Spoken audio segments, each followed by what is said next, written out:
À un peu moins d'un mois du sommet économique mondial en Égypte qui se tiendra à Sharm el-Cheikh, beaucoup de pays ont promis d'être présents, sûrement la Russie, puisque le président Vladimir Poutine est en visite en Égypte en ce moment. Nous allons voir plus de détails concernant ce sommet, son importance. Et j'ai le plaisir d'avoir avec moi tout d'abord Dr Rodayassa. Bonsoir. Bonsoir. Alors, présentez-vous, j'ai dit que vous êtes donc... Oui. Je suis la présidente des femmes investisseurs arabes Oui. et en même temps, je suis la présidente des femmes d'affaires pour le développement en Égypte. Alors tout ça sous l'égide de la Ligue arabe, c'est bien ça? Non, la Ligue arabe, c'est l'Union des femmes investisseurs arabes, mais l'association des femmes d'affaires pour le développement, c'est l'Égypte. Mais on a pu se rencontrer à la Ligue arabe, c'était concernant en fait le rôle de la femme dans la société égyptienne. Exactement. Oui, oui. L'Union travaille, totalement en coopération commune avec la Ligue arabe. On est en train d'organiser ces jours-ci un grand sommet, un très grand événement qui concerne l'investissement et surtout l'investissement féminin. On a beaucoup de personnalités féminines dans les pays arabes et surtout le pays de Golfe qui vont assister. On parle de l'importance de l'investissement commun dans les pays arabes et en même temps comment faire la collaboration avec l'international. Bon, alors on va avoir plus d'avantages. Dr Kamel Godal, ai-je besoin de vous présenter? Donc vous êtes professeur à l'université de l'Azhar, merci d'être avec nous. Alors au bout du fil, Dr Mounamokram Abed. Alors bonsoir docteur, analyste politique je rappelle, bonsoir. Oui, bonsoir. Très connu. Comment allez-vous? Merci bien et vous-même? Merci. Alors, bon, je vais quand même évoquer le point que je voulais évoquer, en fait, le sujet que je voulais évoquer dans cette édition. C'était cette initiative entre l'Europe et l'Égypte dans la lutte antiterroriste. Le ministre des Affaires étrangères, Sameh Chokri, était il y a quelques jours, a rencontré il y a quelques jours les responsables de la délégation européenne. Le terrorisme touche l'Europe. Entre 2009 et 2013, on a recensé plus de 1010 attentats terroristes, qui soient réussis, déjoués ou avortés. Plus de 38 morts à cause de ces attentats terroristes, dont le fâcheux, bien sûr, hormis cet incident horrible qui s'est déroulé donc dernièrement à Charlie Hebdo en France. En plus, bien sûr, le terrorisme, un fléau qui attire de plus en plus de personnes vivant en Europe, justement adhérant à cette thèse radicaliste. Vous pensez à quel point, en fait, les deux instances, enfin, si je peux dire, l'Égypte et l'Union européenne, peuvent coopérer? Que peut apporter l'Union européenne à l'Égypte et vice-versa? Bon, écoutez, aujourd'hui, c'est un genre d'une internationale islamiste à laquelle nous faisons face, si on veut bien dire ça. Mais il n'y a pas un centre de cet islamisme. Comme vous voyez, ça se passe dans plusieurs coins du monde et donc c'est assez difficile parce que ce sont des acteurs, des acteurs d'État et non pas des États. C'est ce qu'on appelle en anglais les non-state actors. Ce sont plus des milices que des armées ordinaires. Donc c'est là où se trouve le grand danger, parce qu'on ne peut pas mettre la main dessus facilement. Et donc nous avons un islamisme qui est une réponse à la confrontation à l'évolution, à la modernisation des sociétés arabo-islamistes.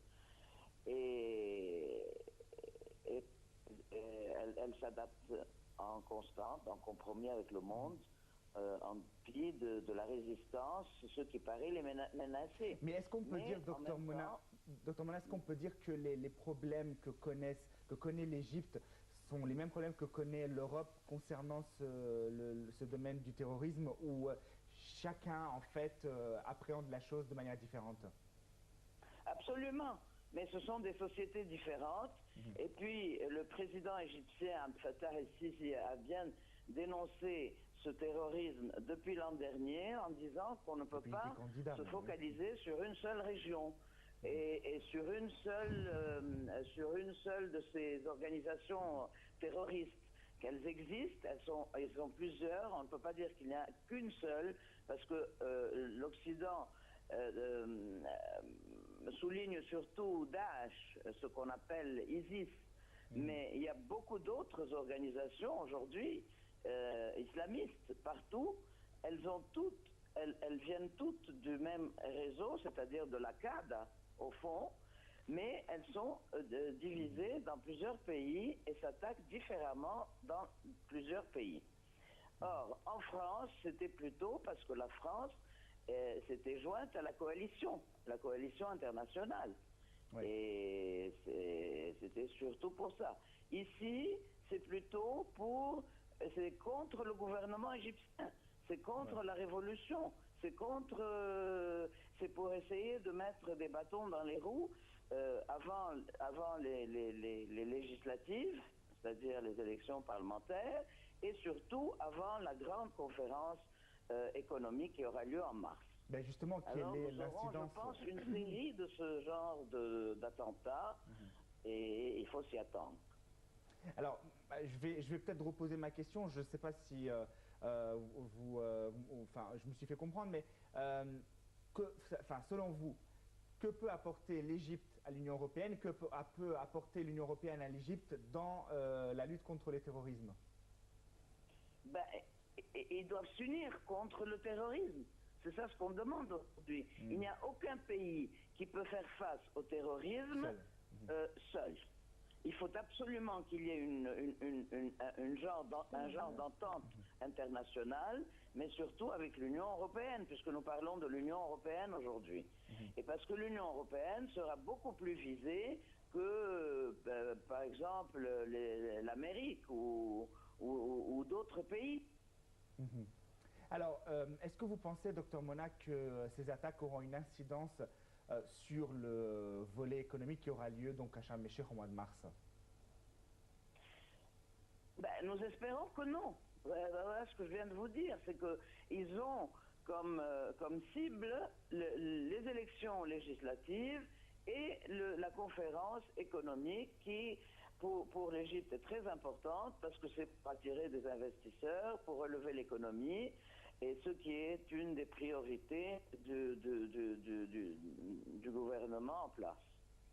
Alors, c'est de là où vient toute la crainte, et c'est de là où vient la discussion, justement, du ministre des Affaires étrangères hier, dans son intervention.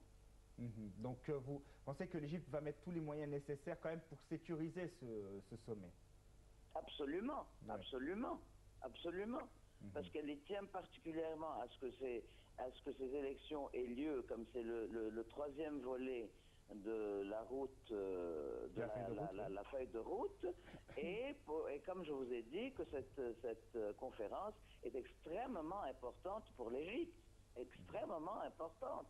Et il y a beaucoup d'investisseurs qui ont montré qui désirent pouvoir venir et voir un petit peu comment ça se passe.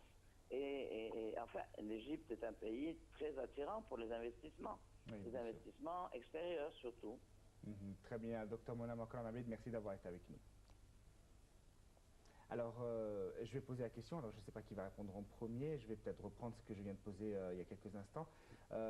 Est-ce que ces attaques terroristes pourraient influencer la tenue du sommet, et si ce n'est pas la tenue du sommet, au moins influencer sur, disons, rendre craintifs les investisseurs à se rendre en Égypte ou à participer à ce sommet? Qui veut commencer? Ladies first peut-être? D'accord. Je voudrais dire que je pense que non. Pourquoi? Vous avez sûrement suivi toutes les visites que notre président Fattah el-Sisi a fait dans tous les pays arabes, européens, chinois, partout. Je pense que ça a donné une grande confiance dans la politique qu'il suit notre président. Et aussi, c'est très clair pour tout le monde entier, non seulement le monde arabe, que tout ça s'est fait d'une façon tout à fait directe pour combattre la réussite de ce sommet. Mais je pense que les vrais investisseurs, les gens que vraiment ils veulent faire du travail, ils ont aussi une grande vision politique. Ils comprennent ce qui se passe, et sûrement un sommet pareil, déjà depuis plus qu'un mois, ils font des démarches très sérieuses et très fermes pour comment protéger la réussite de ce sommet. Je pense que vraiment, et surtout moi, étant donné que j'ai beaucoup de relations, mais plutôt sur le côté féminin investissement, elles sont toutes très présentes. Et la plupart à qui je parle, presque tout le temps, on est en contact tous les jours. Ils sont tous très, très excités pour venir vraiment faire du travail et investir en Égypte et faire des compagnies en commun surtout. Par exemple, on a des dames du Bahreïn avec des dames du Koweït et de l'Arabie Saoudite qui veulent faire un projet en commun avec les Égyptiens ici, qui vont présenter ça, mais en avril, durant la conférence que prépare l'Union des femmes investisseurs arabes. Oui. Et alors, ça serait une très bonne occasion parce que c'est l'investissement féminin. Mais On va en parler tout à oui, l'heure. non, ce que je veux dire, oui. que, étant donné qu'ils sont des grandes femmes d'affaires, elles savent un peu ce qui se passe dans leur pays, avec les chambres de commerce, avec les grands hommes d'affaires.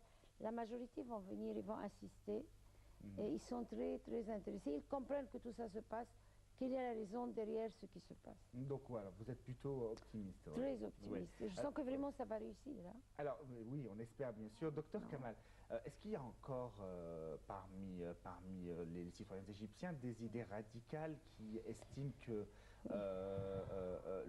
la tenue de ce sommet pourrait être en contradiction avec la religion, est en contradiction avec nos mœurs, qu'on n'a pas besoin d'investisseurs étrangers, que l'économie de marché est une économie illégale, etc. Est-ce qu'on a encore cette tendance extrémiste?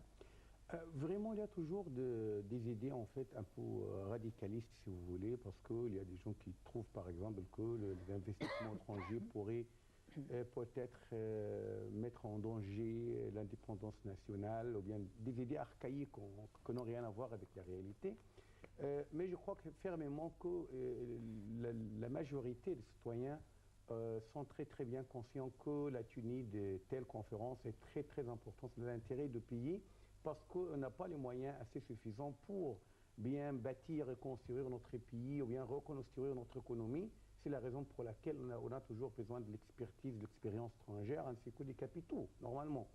Mais en fait, je voudrais mettre l'accent sur une petite chose. Je suis optimiste, mais je ne suis pas très optimiste, si vous voulez, parce qu'il y a quand même des incidences qui sont dues à n'importe quel attentat. Normalement, cela a des échos, des répercussions qui peuvent être plus ou moins peut-être passagères, peut-être à long terme.